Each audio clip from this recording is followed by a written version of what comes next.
नमस्कार दोस्तों, एक बार फिर से आपका स्वागत है आपके अपने YouTube channel learn from home पर। दोस्तों, बिहार एसएससी के प्रीवियस ईयर क्वेश्चन की श्रृंखला चल रही है हमारी और उसकी आज ये छठी क्लास है। इसमें हम लोग डिस्कस करने वाले हैं प्रथम स्नातक स्तरीय परीक्षा जो हुई थी, इसके पीटी का क्वेश्चन जो कि 18 दिसंबर 2011 को एग्ज़ाम हुआ था। तो बने रहिए वीडियो के अंत तक, आपको काफ़ी कुछ सीखने को मिलेगा इस वीडियो में। ठीक है दोस्तों, चलिए स्टार्ट करते हैं।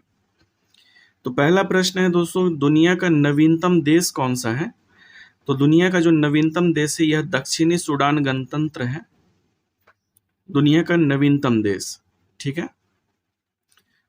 अगला प्रश्न है, न्यूनतम साक्षरता वाला राज्य कौन सा है? तो न्यूनतम साक्षरता वाला राज्य है दोस्तों अपना बिहार, इसको ध्यान में रखिएगा। अगला प्रश्न है, सम्राट अशोक महान जिसने 40 वर्षों तक भारत में राज किया, उसकी राजधानी का उस समय नाम क्या था? तो सम्राट अशोक जो 40 वर्षों तक भारत में राज किए, उनकी राजधानी का नाम पाटलिपुत्र था दोस्तों, इसको आपको ध्यान में रखना है। अगला प्रश्न है, ऐसा प्रथम इंजीनियरिंग स्नातक कौन था जो किसी राज्य का 2 बार मुख्यमंत्री रहा? वह किस राज्य से संबंधित है? तो ये जो है दोस्तों बिहार से संबंधित है। अगला प्रश्न है, उस राज्य का नाम बताएं जहां से भारत के प्रथम राष्ट्रपति चुने गए। तो भारत के पहले राष्ट्रपति बिहार से चुने गए थे दोस्तों।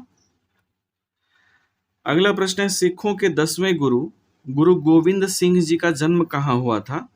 तो सिखों के जो 10वें गुरु थे उनका जन्म पटना में हुआ था। 10वें गुरु गुरु गोविंद सिंह जी थे दोस्तों। अगला प्रश्न है, 1946 ईस्वी में गठित अंतरिम सरकार में डॉक्टर राजेंद्र प्रसाद किस विभाग के मंत्री थे? तो 1946 में जो अंतरिम सरकार का गठन किया गया था, इसमें राजेंद्र प्रसाद जो है खाद्य एवं कृषि मंत्री थे। अगला प्रश्न है, वैश्विक तापमान के बढ़ने की समस्या से निपटने के लिए अपने लोगों पर कार्बन कर किराए लगाने का प्रस्ताव विश्व का पहला देश कौन सा है? तो कार्बन कर लगाए जाने का प्रस्ताव करने वाला विश्व का पहला देश है दोस्तों न्यूजीलैंड। ऐसा इसने किया वैश्विक तापमान बढ़ने की समस्या से निपटने के लिए, इसको भी ध्यान में रखिएगा। अगला प्रश्न है, किस क्षेत्र में वर्ष 2005 में इंदिरा गांधी परमाणु अनुसंधान केंद्र ने उल्लेखनीय उन्नति की है?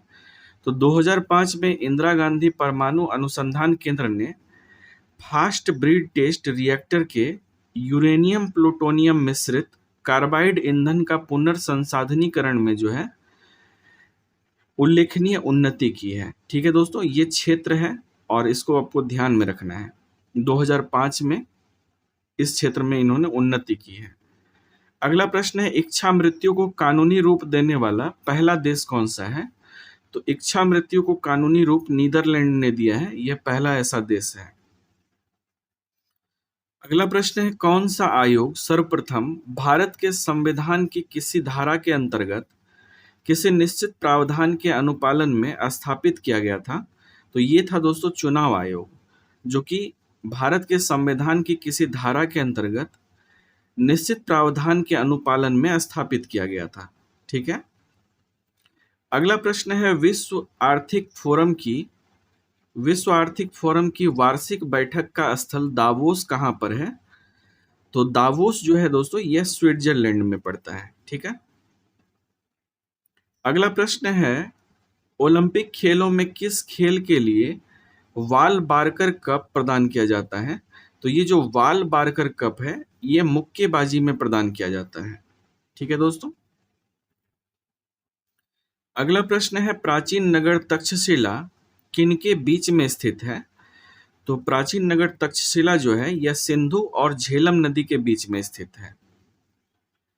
अगला प्रश्न है, कौन सा विद्रोह बंकिम चंद्र चटर्जी के उपन्यास आनंद मठ के द्वारा प्रसिद्ध हुआ था? तो ये है दोस्तों सन्यासी विद्रोह, जो कि बंकिम चंद्र चटर्जी के उपन्यास आनंद मठ के द्वारा प्रसिद्ध हुआ था। ठीक है। अगला प्रश्न है, कोलंबो से अल्मोड़ा तक व्याख्यान किसके अनुभवों पर आधारित है? तो कोलंबो से जो अल्मोड़ा तक व्याख्यान है, यह स्वामी विवेकानंद के अनुभवों पर आधारित है। अगला प्रश्न है, वैज्ञानिक तथा औद्योगिक अनुसंधान परिषद का अध्यक्ष कौन होते हैं? तो दोस्तों, औद्योगिक और अनुसंधान परिषद का अध्यक्ष भारत के प्रधानमंत्री होते हैं। अगला प्रश्न है, केंद्रीय जल एवं विद्युत शोध केंद्र कहाँ स्थित है? केंद्रीय जल और विद्युत केंद्र शोध जो है ये खड़गवासला में स्थित है। अगला प्रश्न है, 1857 की क्रांति में किसे एक मित्र द्वारा धोखा मिला, ब्रिटिश के द्वारा पकड़ा गया और मार दिया गया? तो ये थे दोस्तों तात्या टोपे, जिनको एक मित्र के द्वारा धोखा मिला, ब्रिटिश के द्वारा पकड़ा गया और मार दिया गया। अगला प्रश्न है, 1929 ईस्वी में किसकी अध्यक्षता में आयोजित हुए भारतीय राष्ट्रीय कांग्रेस के लाहौर अधिवेशन में ब्रिटिश शासन से पूर्व स्वतंत्रता का प्रस्ताव पारित किया गया? तो 1929 का जो लाहौर अधिवेशन हुआ था दोस्तों कांग्रेस का, ये पंडित जवाहरलाल नेहरू की अध्यक्षता में हुआ था।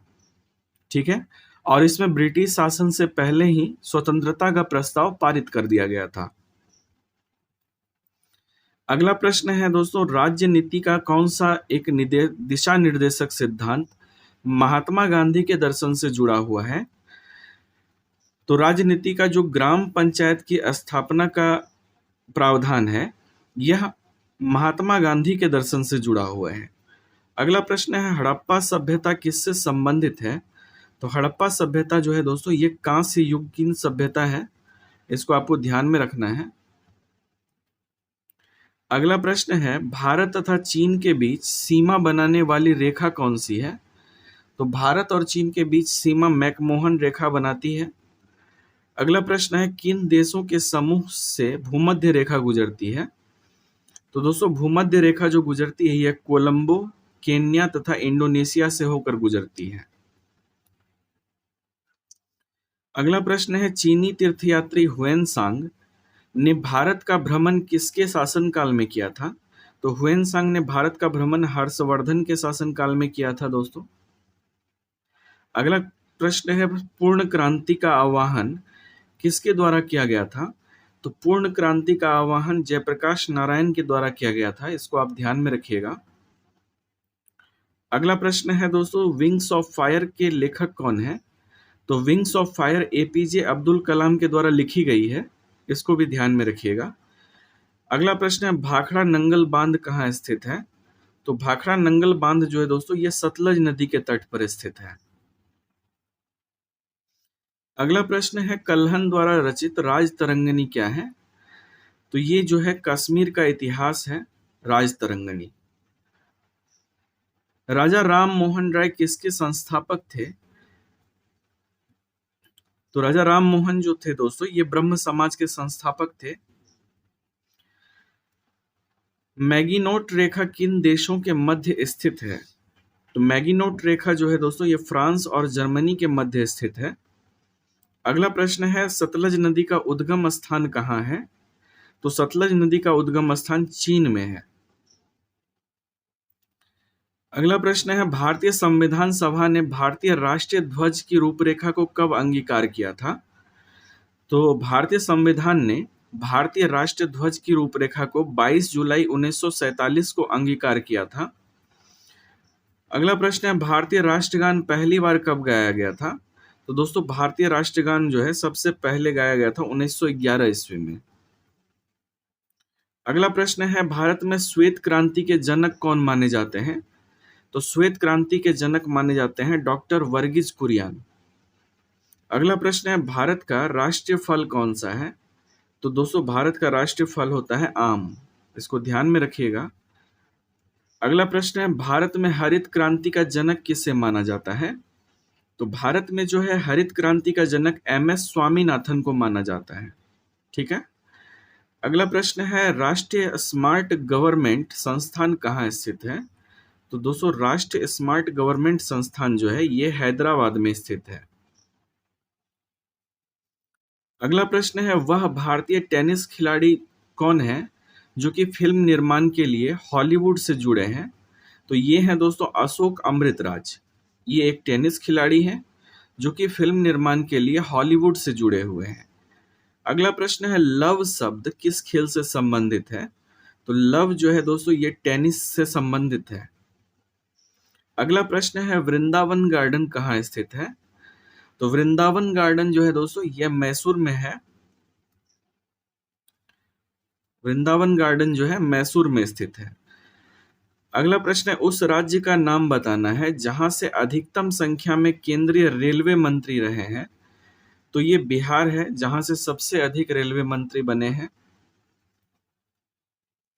अगला प्रश्न है, कौन सा बर्ड फ्लू वायरस है जिसे एवियन फ्लू वायरस भी कहा जाता है? तो ये है दोस्तों H5N1 और इसको एवियन फ्लू वायरस भी कहा जाता है, इसको ध्यान में रखिएगा। अगला प्रश्न है, मोबाइल सिम कार्ड में सिम का अर्थ क्या होता है?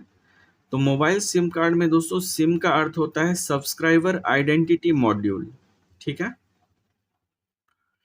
अगला प्रश्न है, कौन सा भारी पिंड सायंकाल अर्थात रात्रि में आकाश में सबसे अधिक चमकता है? तो ये है शुक्र ग्रह, जो कि सायंकाल और रात्रि में जो है आकाश में सबसे अधिक चमकता है। अगला प्रश्न है, समुद्री शीतल पवन किस तरफ बहती है? तो समुद्री शीतल पवन जो है यह दिन में भूमि से समुद्र की ओर बहती है।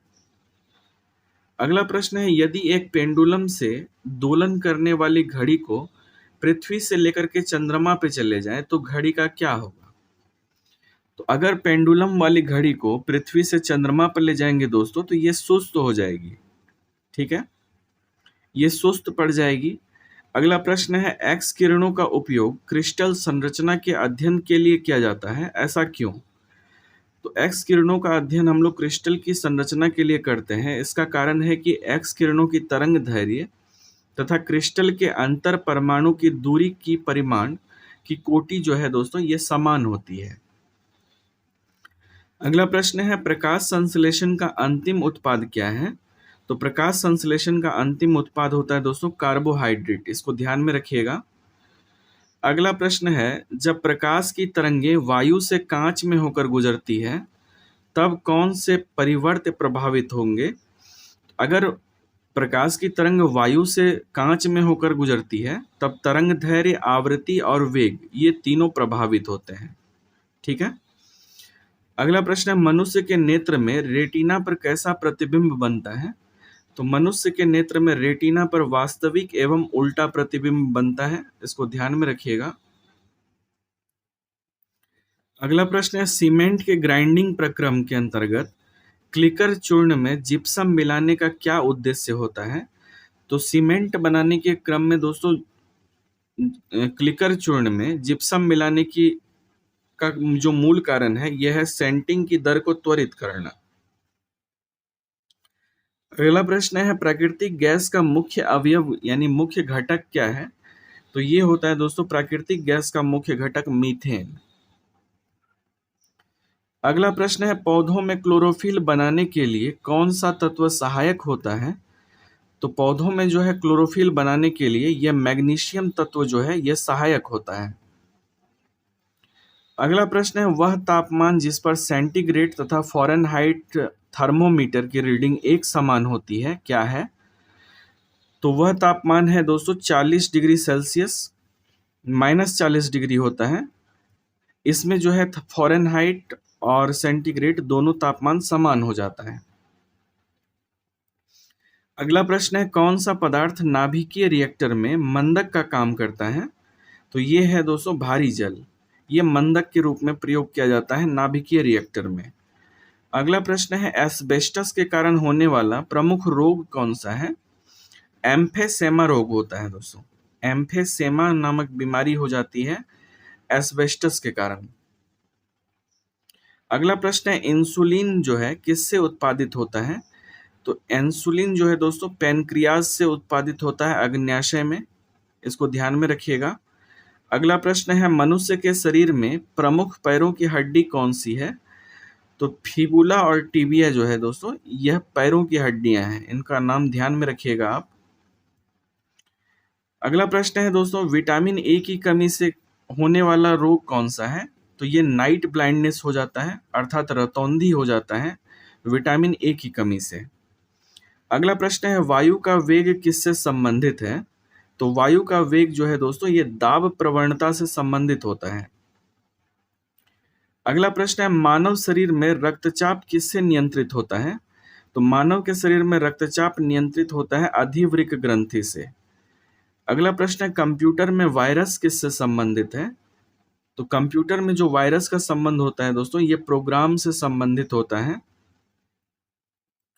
अगला प्रश्न है अधातुएं सामान्यतः विद्युत की कुचालक होती है परंतु ग्रेफाइट विद्युत का सुचालक क्यों होता है?